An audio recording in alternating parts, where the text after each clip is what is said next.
Hello बच्चों, कैसे हो? आपका स्वागत है त्रिपाण स्टडी सेंटर में। आज जो आपके समक्ष टॉपिक प्रस्तुत हुआ है कई मानने में काफ़ी महत्वपूर्ण है हर एक एग्जाम व्यू से। ठीक है, इसमें हम हर एक बात पे विस्तारपूर्वक चर्चा करेंगे और वो सारे जो है पहलू पर विचार करेंगे जो अब तक अछूता था। तो चलिए देखते हैं हमारा आज टॉपिक क्या है। Today we discussion most important chapter here, politics of planet development. That's important chapter, class 12 CBSE NCERT here. That's important chapter.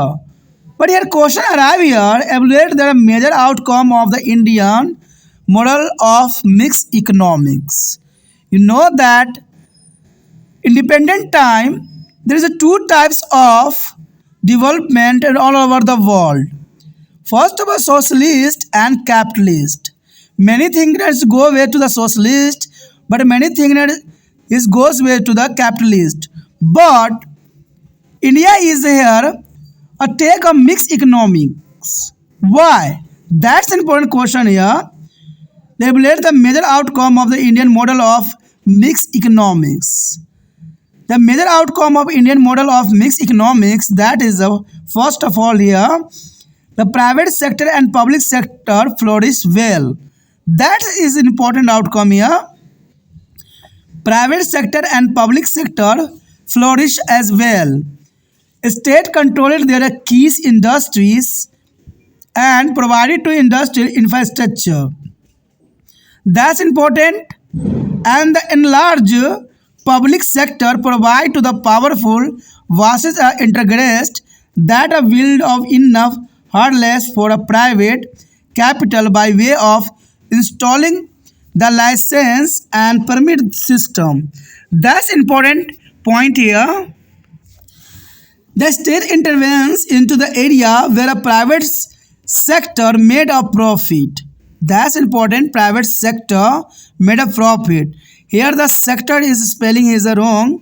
There is a O is a aid here, but is a typing mistake. The policy of state instructed import of goods and production in the domestic market here. That's important. The state intervened into the area where private sector made a more and more profit. That's important point here.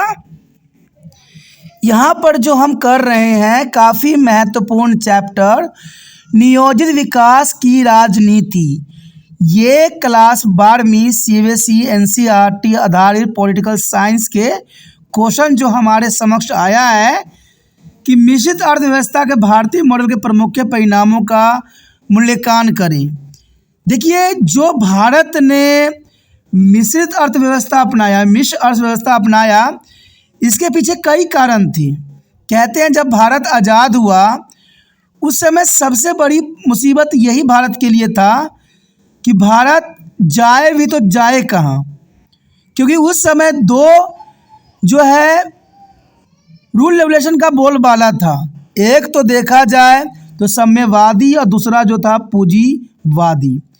बहुत से हमारे देश के विचारकों का मानना था कि हमें साम्यवादी मॉडल अपनाना चाहिए और बहुत से जो है विचारधाराओं को मानना था, विद्वानों का मानना था कि हमें कैपिटलिज्म के ऊपर यानी पूंजीवादी की तरफ हमें अग्रसर होना चाहिए। लेकिन भारत दोनों मॉडल में से एक को अपनाना भारत के लिए संभव नहीं था, क्योंकि भारत कहते हैं एक अलग उस समय सिचुएशन थी। देश में चारों तरफ गरीबी थी, लोग भुखमरी के शिकार हो रहे थे और किसी एक खामे में जाना देश के हित की में नहीं था। तो यहाँ पर सबसे बड़ा प्रश्न उठता था कि हम साम्यवाद को अपनाएं या कैपिटलिज्म को अपनाएं। तो देखा जाए भारत मैक्सिमम जो ग्रसित है USSR से ही ग्रसित हुआ, क्योंकि USSR की जो मॉडल थी और उनके सहयोग थे जिसके कारण भारत ने जो है काफ़ी उनसे प्रभावित हुए। लेकिन फिर भी जो है USSR का मॉडल जो था साम्यवादी उसको पूरी तरह से नहीं अपना सका। इसलिए भारत ने स्वयं ही एक ऐसा बीच का रास्ता चुना जो देश के लिए भी महत्वपूर्ण थे और जन जन के लिए भी कल्याणकारी था, और वो था मिश्रित अर्थव्यवस्था। कहते हैं मिश्रित अर्थव्यवस्था अपनाने से भारतीय मॉडल के बहुत से ऐसे सुखद परिणाम हुए जो कि अच्छा देश के लिए हुआ, और इसी बात पे हम यहाँ पर जो है चर्चा करेंगे कि भारतीय मॉडल के प्रमुख परिणाम क्या मिला, कि भारत ने जो मिश्र अर्थव्यवस्था का मॉडल अपनाया इसका क्या परिणाम हुआ। तो देखा जाए तो इसका परिणाम दुखद तो नहीं हुआ, लेकिन फिर भी सही हुआ। कहते हैं निजी क्षेत्र और सार्वजनिक क्षेत्र अच्छी तरह से फले फूले, क्योंकि दोनों क्षेत्रों में जो है पूरी तरह से विकास हुआ। क्योंकि ना तो हम निजीकरण में विश्वास रखते थे, ना ही हम पब्लिक सेक्टर में जाना चाहते थे। हमने दोनों को ही साथ में लेके चले, जिसके कारण दोनों ही सेक्टर काफ़ी फला फूला और वृद्धि किया। राज्य ने प्रमुख उद्योगों को नियंत्रित किया और औद्योगिक बुनियादी ढांचा भी प्रदान किया। देखा जाए तो राज्य में काफ़ी उद्योग जो थे, कुटीर उद्योग, वो काफ़ी विकास किया और काफ़ी देखिए औद्योगिक बुनियादी ढांचा भी प्रदान किया। यानी बड़े बड़े इंडस्ट्री तो ग्रोथ किए ही किए, प्लस छोटे उद्योग भी विकास में हुआ। क्योंकि उस समय महात्मा गांधी जी का भी विचार ये था कि हमें इंडस्ट्रियलाइजेशन के जगह पर जो है हमें कुटीर उद्योग पे अधिक ध्यान देना चाहिए, क्योंकि कुटीर उद्योग से सभी को जो है रोजगार प्राप्त हो जाती है। और पता नहीं आजकल के मंत्री जो हैं हम कुटीर उद्योगों को इतना प्रोत्साहित क्यों नहीं कर रहे हैं। कहते हैं आज सिर्फ वो लोग टीवियों में, न्यूज़ों में सिर्फ बात करते हैं, लेकिन वास्तविकता में विदेशी कंपनियों को भारत में आमंत्रित कर रहे हैं। तो कहते हैं वही बात हो गई है कि कहने को कुछ और दिखाने कुछ और कर कुछ और रहे, दिखा कुछ और रहे हैं। तो ये सही नहीं है। इसे देश जो होगा फिर से गुलामी की दास्तां में जकड़ेगा।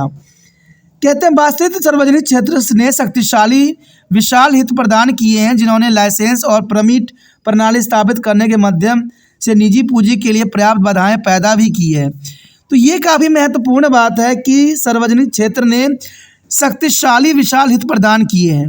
जो सार्वजनिक क्षेत्र थे, जो पब्लिक सेक्टर थे, वो काफ़ी विकास किया और इसके पीछे सबसे बड़ी जो महत्वपूर्ण बात थी वो थी लाइसेंस और परमिट प्रणाली की।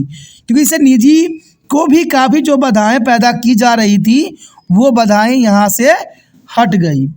अगर हम अगले पॉइंट की तरफ नज़र डालें तो कहते हैं राज्य ने उन क्षेत्रों में हस्तक्षेप किया जहाँ निजी क्षेत्र से मुनाफा कमाया। यानी राज्यों ने उन क्षेत्रों पर अधिक ध्यान दिया जहाँ से उनको निजी मुनाफा अधिक हो रहे थे। राज्य की नीति ने घरेलू बाजार में वस्तुओं के आयात उत्पादन की प्रतिबंधित कर दिया। तो ये भी काफ़ी महत्वपूर्ण था कि राज्य की नीतियों ने घरेलू बाजार में वस्तुओं के आयात उत्पादन को प्रतिबंधित किया और इस तरह से जो है हमारे मिश्र अर्थव्यवस्था काफ़ी फला फूला और विकास की उस कसौटी पे खड़ा उतरा जहाँ पर जो है बड़े बड़े थिंकनर्स, बड़े बड़े विचारक चाहते थे। और इसको अपना के भारत ने बहुत ही महत्वपूर्ण कदम उठाया। Next question arrive here, describe the strategy adopted by the government of India to promote the green revolution. You know that that's an important question here. Describe the strategy adopted by the government of India to promote the green revolution. The following strategies were to adopted by the government of India to promote the green revolution here. First of all, here the new agricultural strategy was adopted in India during to the third 5-year plan. And during your time period is the 1960. That's important here. The government decided to shift the strategy of flow in agricultural sector of the country. That's important point. The next year, the government introduced a pilot project. The government of India introduced a pilot project known as the Intensive Area Development Program. The pilot project here, IADP, Intensity Area Development Program, is a sectored area here. In a Kharif season in 1966, India adopted to the High Yielding Variety Program, means HYVP, for the first time. That's important here. Strategy for Indian government adopted here. यहाँ पर जो हम chapter करने जा रहे हैं काफ़ी महत्वपूर्ण है, नियोजित विकास की राजनीति।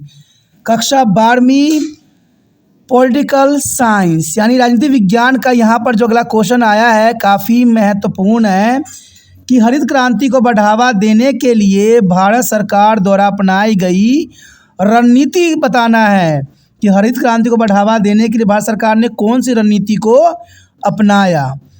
कहते हैं हरित क्रांति को बढ़ावा देने के लिए भारत सरकार द्वारा बहुत सी रणनीतियाँ अपनाई गई। देखा जाए तो भारत में नई रणनीति कृषि रणनीति जो है तीसरी पंचवर्षीय योजना के दौरान यानी 1960 के दौरान अपनाई गई। और ये वो समय काल था जहाँ पर भारतीय सरकार ने अपनी पंचवर्षीय योजना में काफ़ी बदलाव किया। और देखा जाए तो भारत में नई कृषि रणनीति जो थी तीसरी पंचवर्षीय योजना जो 1960 के दौरान बहुत ही महत्वपूर्ण अपनाई गई। सरकार ने देश के कृषि क्षेत्र में अपनाई गई रणनीति बदलाव करने का फैसला भी किया। और ये फैसला जो है जग कल्याण की थी और देश की कल्याण की बात करती थी। सरकार ने चयनित क्षेत्रों में गहन क्षेत्र विकास कार्यक्रम यानी IAPDP नामक एक पायलट परियोजना शुरू की। ये परियोजना में था कृषि के विकास में बढ़ावा देना, जिससे हरित क्रांति को हम प्राप्त कर सकें। देखा जाए तो 1966 में खरीफ सीजन में भारत ने पहली बार जो है उच्च उपज वाली किस्म कार्यक्रम यानी HYVP अपनाया। और देखा जाए तो काफ़ी महत्वपूर्ण है।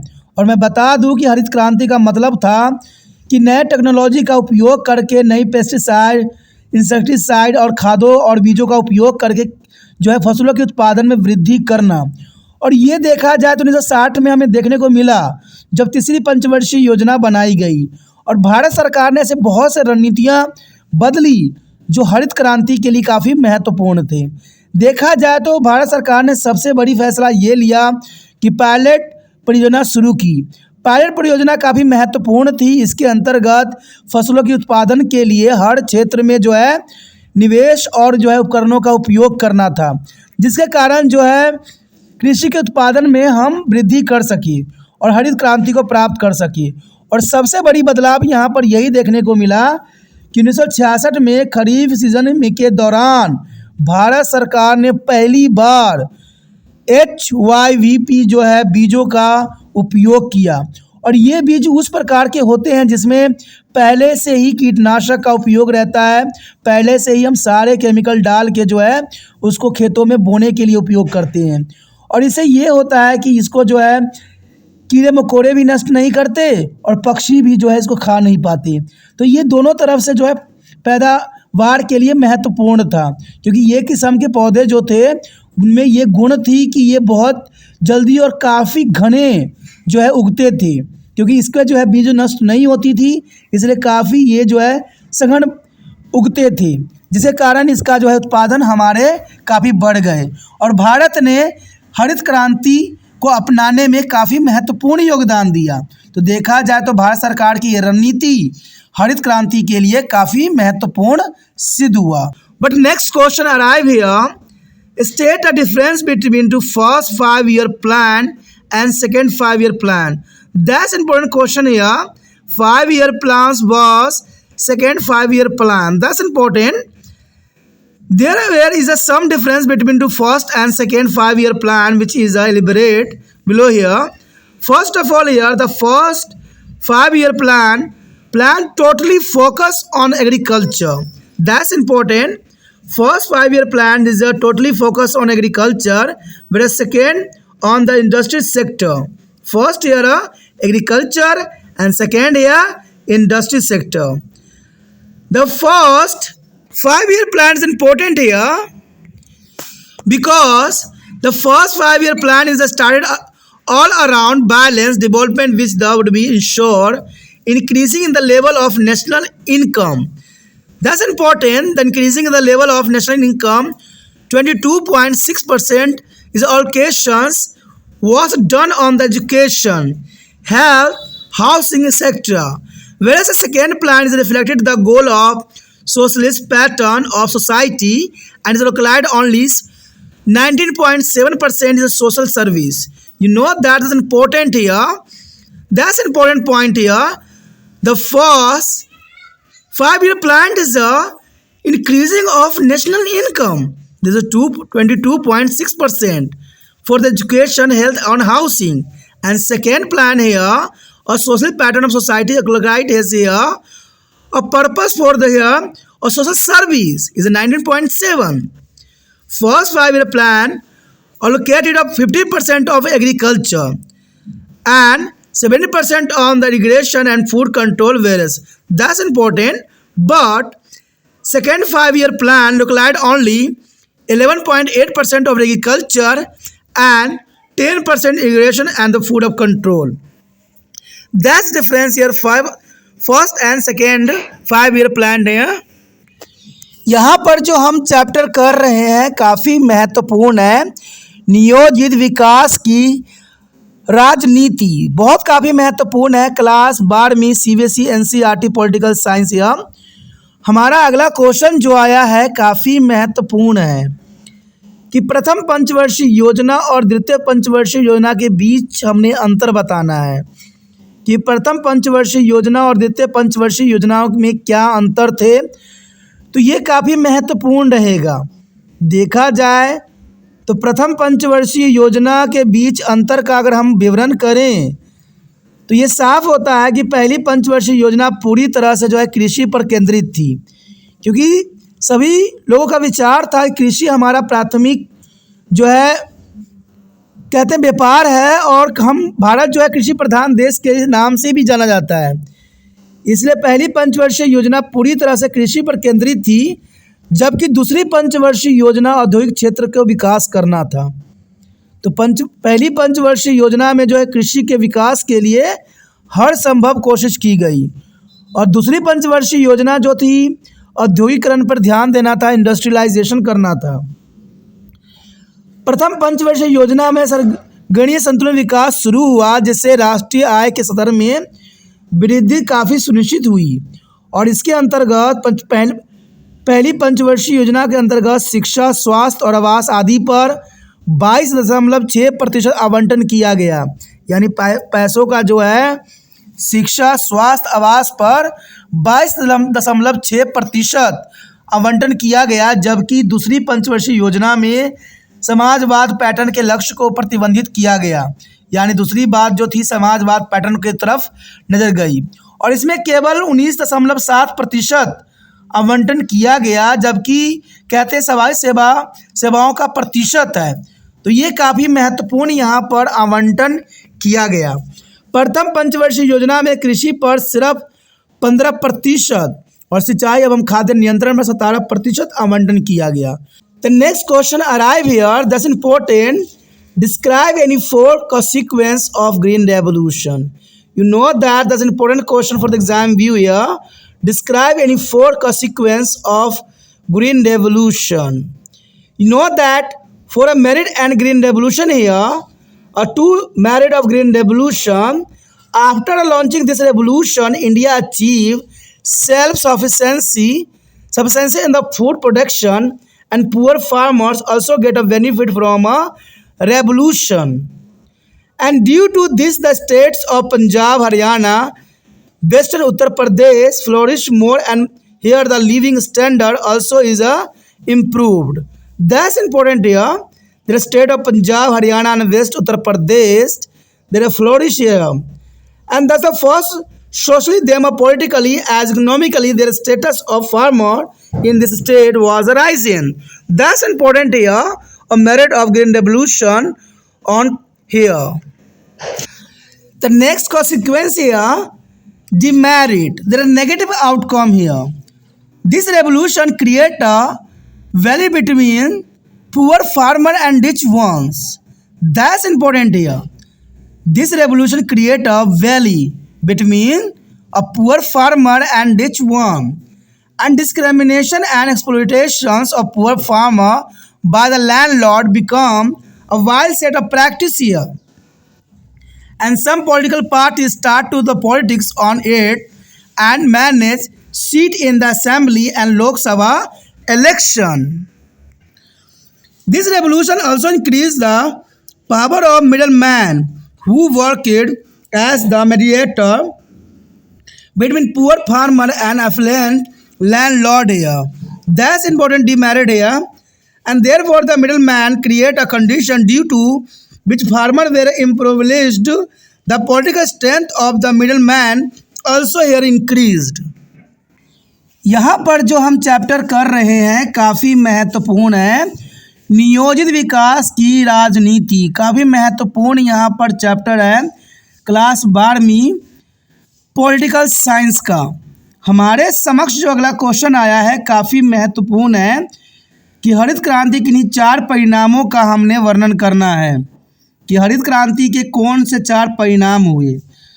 तो ये काफ़ी महत्वपूर्ण है। अगर परिणाम की बात करें तो देखा जाए तो हरित क्रांति की सबसे पहले खूबियाँ यानी गुणों के बारे में हम यहाँ पर एनालाइज करेंगे कि हरित क्रांति के क्या गुण हुए और क्या इसका देश पे प्रभाव पड़ा।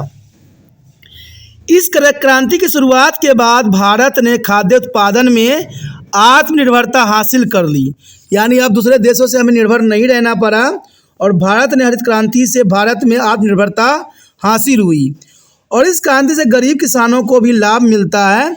ये काफ़ी महत्वपूर्ण था कि इस क्रांति से गरीब किसानों को काफ़ी लाभ मिला। इससे पंजाब, हरियाणा और पश्चिमी उत्तर प्रदेश राज्य अधिक समृद्ध हुए और यहाँ जीवन स्तर में भी काफ़ी सुधार हमें देखने को मिला। कहते हैं काफ़ी महत्वपूर्ण थी। इस प्रकार पहले सामाजिक फिर राजनीतिक और आर्थिक रूप से इन राज्यों में किसानों के स्थिति में काफ़ी वृद्धि हुआ। तो देखा जाए हरित क्रांति के काफ़ी महत्वपूर्ण गुण थे, लेकिन देखा जाए जहाँ हरित क्रांति के गुण हमें नज़र आ रहे हैं वहीं पे अब गुणों की संख्या कम नहीं है। कहते हैं अगर किसी चीज़ की अच्छाई होती है तो बुराई भी होता है, क्योंकि एक ही सिक्के के 2 पहलू हैं।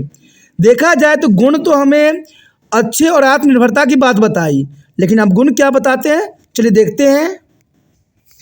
यदि बात करें हम अब गुण या नकारात्मक परिणाम की तो ये काफ़ी महत्वपूर्ण होगा। कहते हैं इस क्रांति ने गरीब किसान और अमीर किसान के बीच एक खाई पैदा कर दी।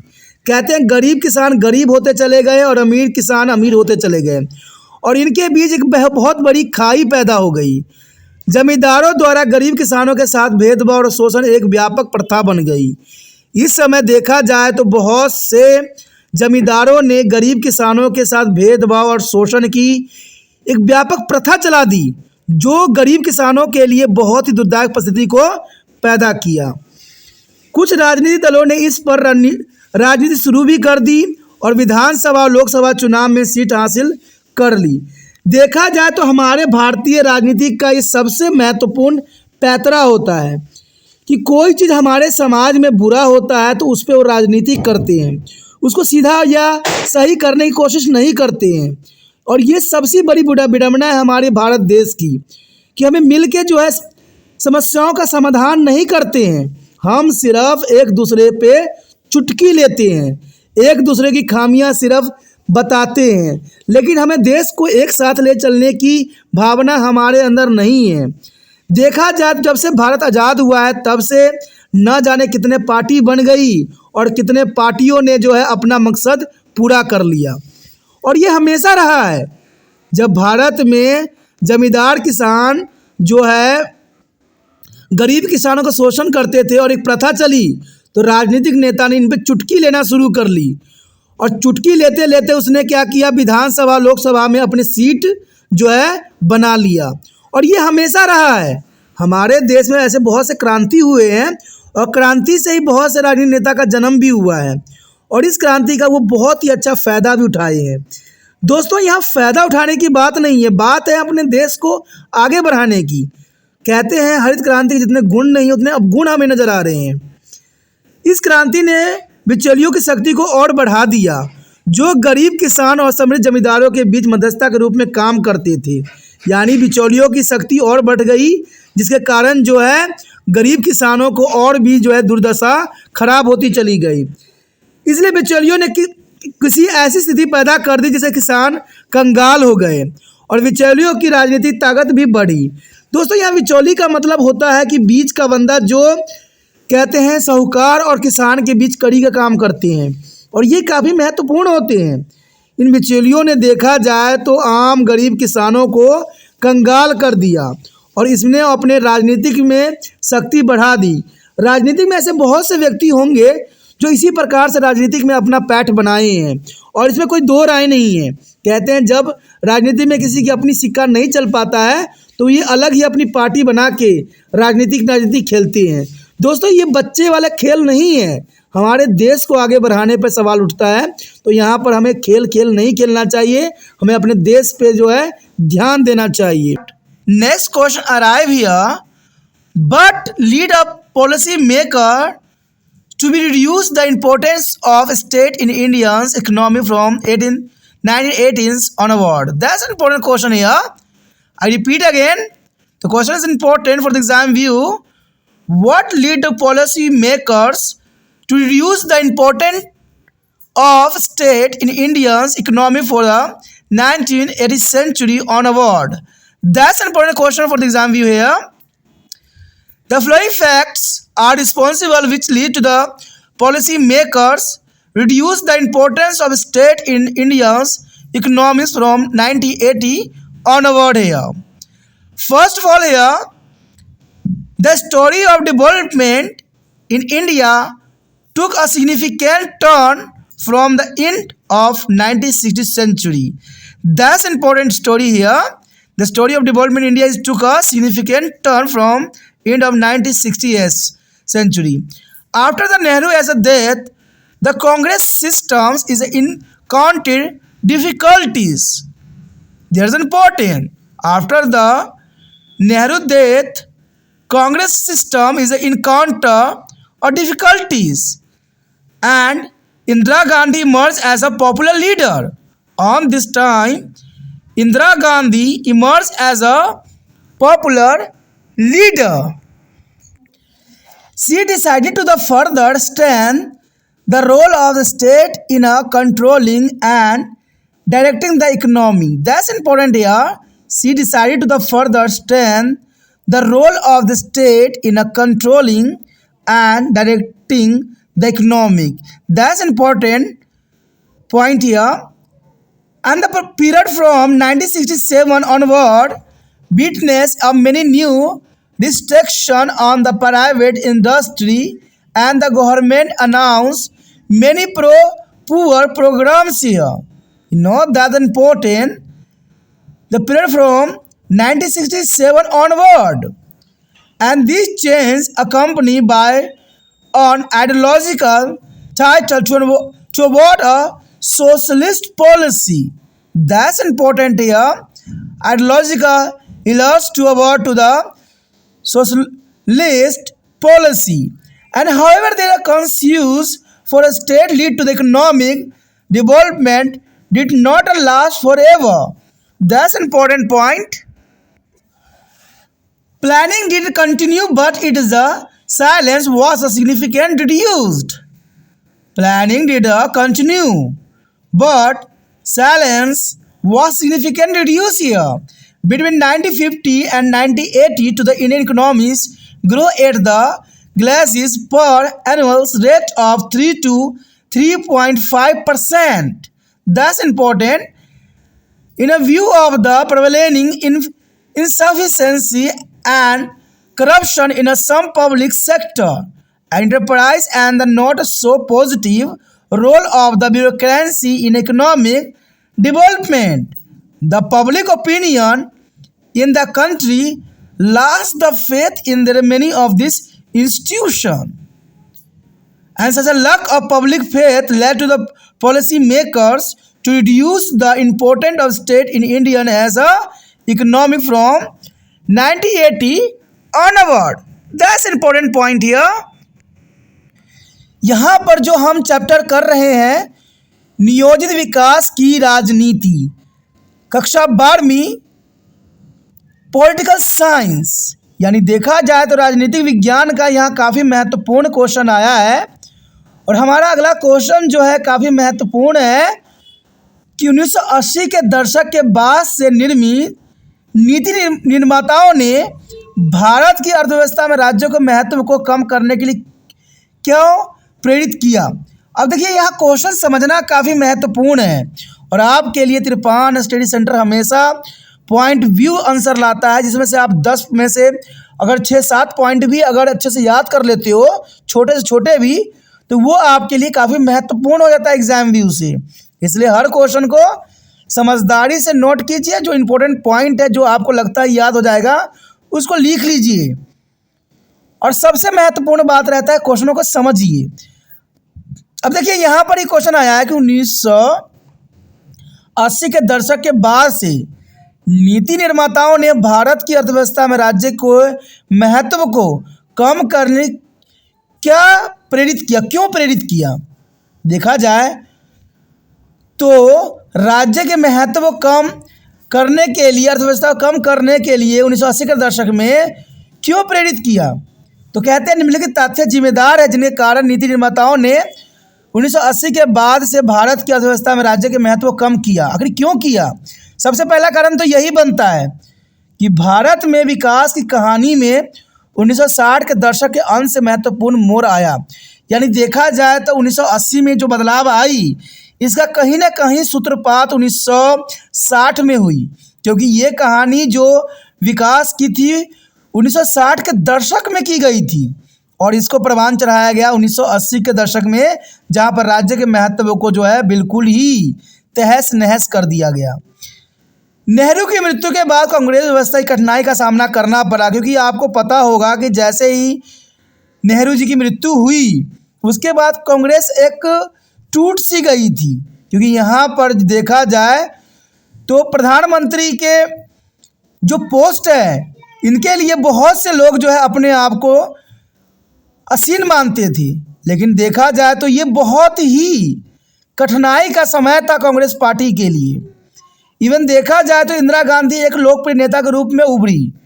कहते हैं नेहरू की मृत्यु के बाद जो है इंदिरा गांधी प्रधानमंत्री पद पर नहीं बनी, लेकिन उसके बाद जब इंदिरा गांधी प्रधानमंत्री पद पे आसीन हुई तो देखा जाए तो वो एक लोकप्रिय नेता के रूप में उभरी, जो काफ़ी महत्वपूर्ण थी।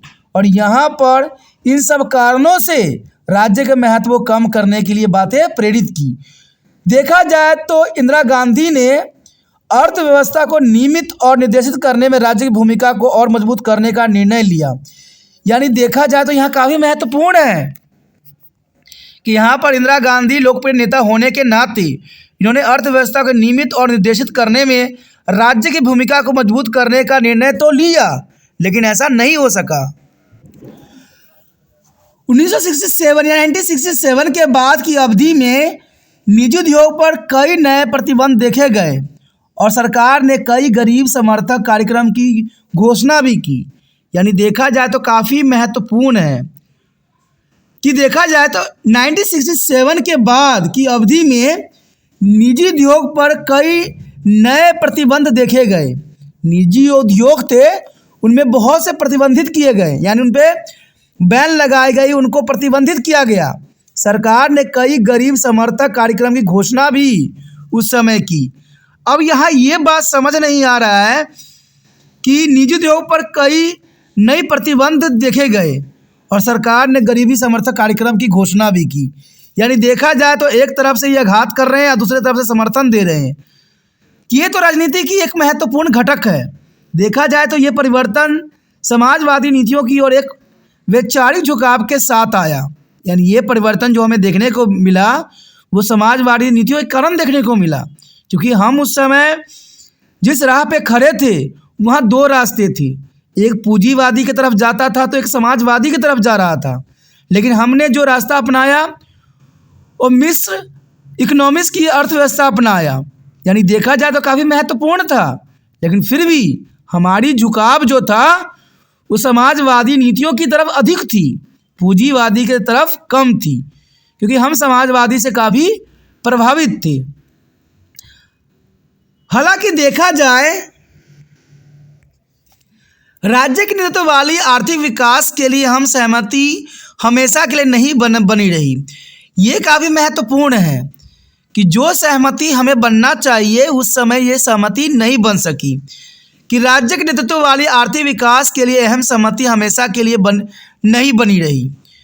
योजना तो जारी रही लेकिन उसका महत्व काफ़ी कम हो गया। सरकार की तरफ से कई योजनाएं लागू की गई, गरीबों को उत्थान के लिए हर एक कार्यक्रम चलाया गया, लेकिन ये कार्यक्रम जो थी सिर्फ कागजी बातों में ही सिमट के रह गई। और आज भी यही होती है, बहुत सी योजनाएं बनाई जाती है सिर्फ कुछ लोगों को जो है लाभ पहुंचाने के लिए। और ऐसा ही उस समय भी हुई कि योजना तो जारी रही लेकिन उसका महत्व काफ़ी कम हो गया।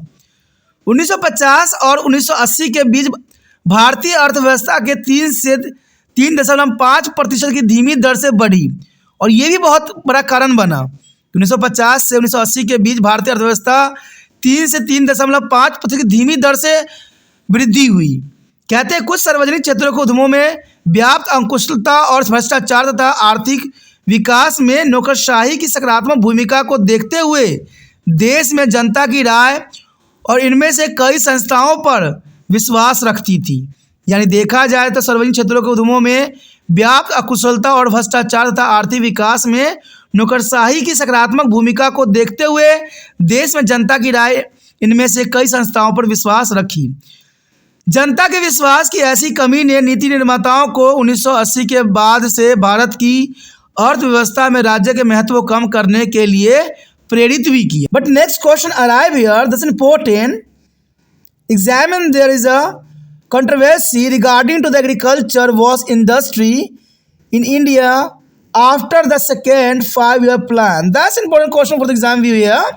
Examine the controversies regarding agriculture was industry in India after the second 5-year plan. That's an important question here.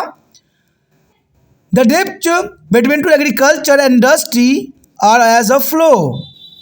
The second plan that is a Nehru or Malvol's plan imposes on there is a heavy industry and the focus less on agricultural sector. The second plan that a Nehru is here only focus heavy industry and there is a less on the agriculture sector, because first 5-year plan the maximum heavy focus on agriculture sector. It is declared the socialist pattern of society as its goal, and the second plan is imposed on the saving and investment here. A bulk of industry like electricity, railway, steel, etc. development. That's important here. A bulk of industry like electricity, railways, steels, etc. development here. The second 5-year plan, many believe in the scientific manner of research and believe in the modernity. That is important here, and this might be causing to decline of agriculture. The second 5-year plan mainly believe in the scientific manner, and this reason may be causing the decline of agriculture. The second plan led to a what to the creating the employment and establishment of industries. That's important. The second plan led to a what to the generating the employment and establishment of industries. Nehru Malvol's plan started that through there is industrializations, poverty elevations is possible. That's important here. But agriculture needed a urgent attention because it was hit by the partition. Agriculture needed urgent attention because it was hit the partition, but plans were made on the pattern of land distribution. Its focus on the land reform as the keys to be countries as a development. The agriculture situation went from a bad to the worse in the 1960th century. The agriculture situation went for the bad to worse in the 1960th century. Between 1965 to 1967, many droughts occurred which lead to food storage and famine-like a condition in many parts of the country. That's an important factor here. Between 1965 to 1967, many droughts occurred which lead to food storage and famine-like a condition in many parts of the country. The second plan established a Tata Institution of Fundamental Research, and where talented young students were trained for the working in a nuclear power project. That's important here. Second year plan here established here Tata Institute of Fundamental Research here, and the training to working in the nuclear power project of the student, talented student here. The government did not establish any such a research Institute for the Agriculture. That's the main factor here.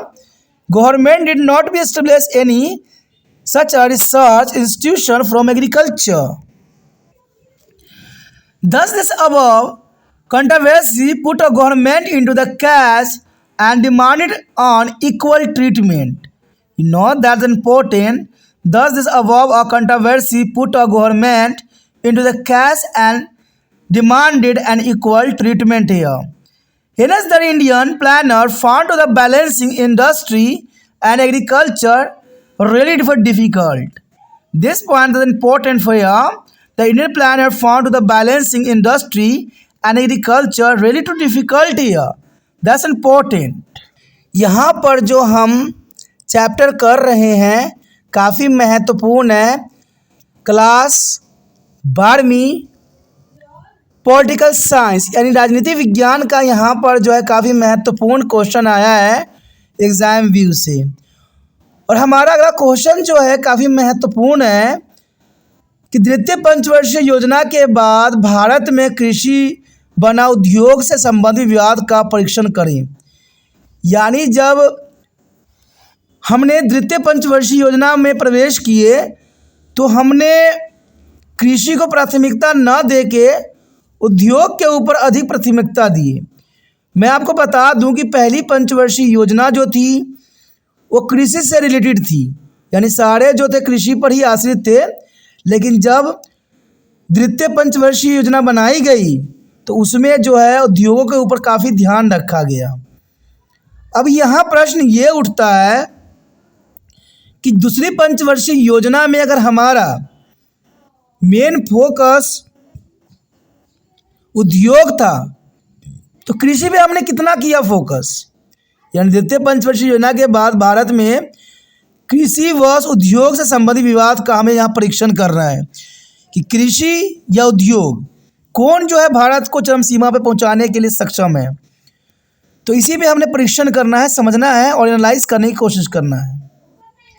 कृषि और उद्योग के बीच विवाद इस प्रकार के थे कि दूसरी योजना जो कि नेहरू MAL नोविस योजना के रूप में जाना जाता है ने भारी उद्योग पर जोर दिया और कृषि क्षेत्र पर कम ध्यान केंद्रित किया।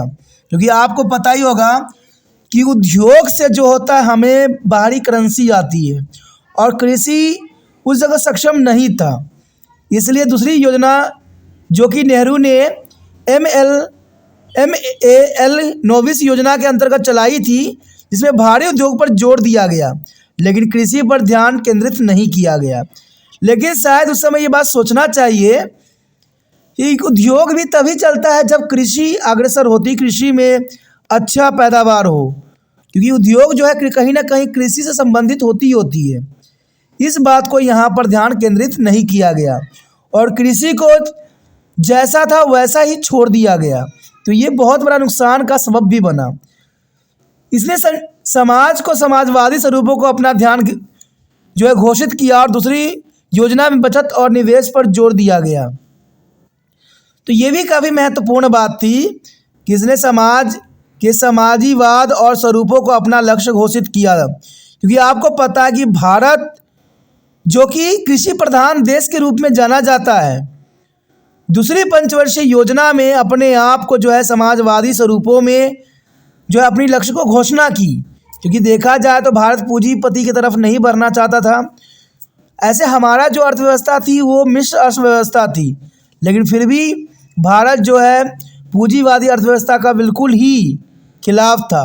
इसलिए ज़्यादा से ज़्यादा झुकाव जो था भारत का समाजवादी स्वरूपों की तरफ थी और समाजवादी स्वरूपों के कारण देखा जाए दूसरी योजना में बचत और निवेश पर जोर देने की फैसला किया गया। और देखा जाए तो ये निवेश बिजली, रेलवे, इस्पात आदि जैसे बड़े पैमाने पर उद्योग विकसित हुए और इसका बहुत अच्छा परिणाम निकला कि बिजली, रेलवे, इस्पात आदि जैसे बड़े उद्योग पैमाने पर उद्योग का जो है भारत में विकास हो सका। दूसरी पंचवर्षीय योजना मुख्य रूप से अनुसंधान के वैज्ञानिक तरीकों और आधुनिकता में विश्वास करती थी। इसे कृषि में गिरावट जो है बखूबी देखने को हमें मिला कि दूसरी पंचवर्षीय योजना जो थी मुख्य रूप से वैज्ञानिक अनुसंधान और वैज्ञानिक आधुनिकता में विश्वास कराती थी, जिसके कारण कृषि का गिरावट आना स्वाभाविक थी। दूसरी योजना रोजगार सृजन और उद्योग की स्थापना की ओर अग्रसर हुई। यानी दूसरी पंचवर्षीय योजना जो यहाँ पर लाई गई, उसका मेन मकसद जो था रोजगार में सृजन करना और उद्योग की स्थापना की और खुद को अग्रसर करना। यानी देखा जाए तो ये काफ़ी महत्वपूर्ण बात है। इवन देखिए तो नेहरू का नोविस योजना में कहा गया कि औद्योगिकरण के माध्यम से गरीब उन्मूलन संभव होगा। यानी नेहरू जी ने जो नोविस योजना बनाई थी, उसके अंतर्गत औद्योगिकरण करने की बात इसलिए रखी गई थी कि इससे मध्य वर्ग गरीबों का जो है उन्मूलन हो सके, जो गरीब लोग हैं वो गरीबीता से बाहर निकल सके। कहते हैं कृषि पर तत्काल ध्यान देने की आवश्यकता थी उस समय, क्योंकि यह विभाजन से काफ़ी प्रभावित था, लेकिन योजनाएं भूमि वितरण की तर्क पर बनाई गई थी। अब देखा जाए तो यहीं पर ये योजना जो है मार खा रही थी कि आपको पता है कि भारत जो है उस समय विभाजन के दुखों से भी उबर रहा था। यानी तत्काल ध्यान की आवश्यकता थी क्योंकि ये विभाजन से भी प्रभावित थी, लेकिन योजना भूमि वितरण की तर्ज पर बनाई गई, जिसके कारण काफ़ी नुकसान हुआ। इसमें देश के विकास की कुंजी के रूप में भूमि सुधार पर ध्यान केंद्रित किया गया, जो कि काफ़ी महत्वपूर्ण था कि विकास की कुंजी के रूप में भूमि सुधार पर ध्यान केंद्रित किया गया। 1960 के दशक में कृषि की स्थिति बद से बेहतर होती चली गई। यानी देखा जाए पहली पंचवर्षीय योजना में जहां कृषि पे काफ़ी विकास हुआ, दूसरी पंचवर्षीय योजना के अंतर्गत देखा जाए तो कृषि की दशा बद से बदतर हो गई, जो कि बहुत दुखदायक परिस्थिति को पैदा कर दिया। देखा जाए तो 1965 से 1967 के बीच कई सूखे पड़े, जिससे देश के कई हिस्सों में भोजन की कमी और अकाल जैसी स्थिति पैदा हो गई।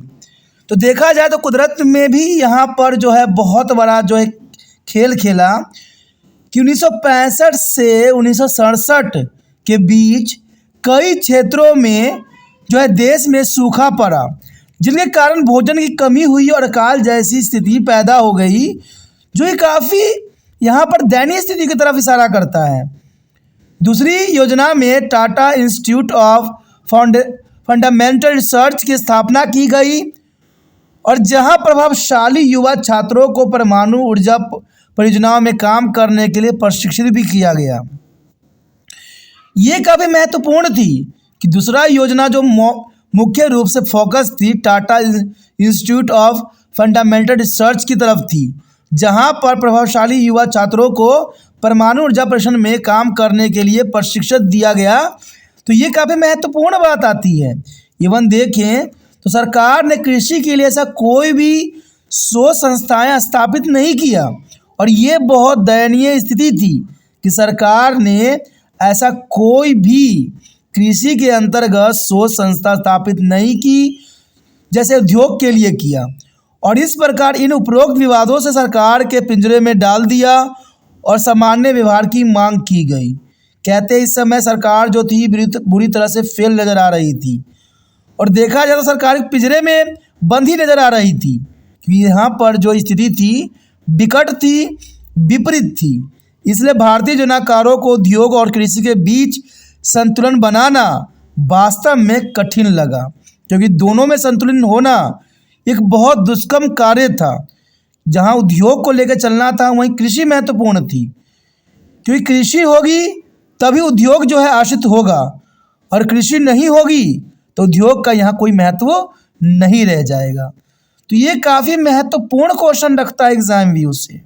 आपके समक्ष 53 जो भी क्वेश्चन लाता है वो कहते हैं 10 से 12 तक ही होता है, और वो क्वेश्चन एग्जाम व्यू से महत्वपूर्ण होते हैं, और इसको नोट करना समझना आपका दायित्व बन जाता है।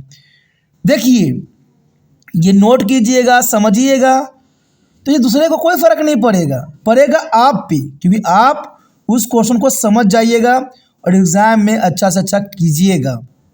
तो कम से कम अपने लिए तो अच्छे से पढ़िए, अच्छे से देखिए, समझिए, और वीडियो कभी भी स्किप करके ना देखिए। देखा जाए तो एक और भावना आपके मन से नहीं जाना चाहिए, वो है शेयर का, क्योंकि शेयर ही दूसरे बच्चे का केयर हो सकता है। इसे सोचिए नहीं, विचार न कीजिए, जितना हो सके शेयर कीजिए।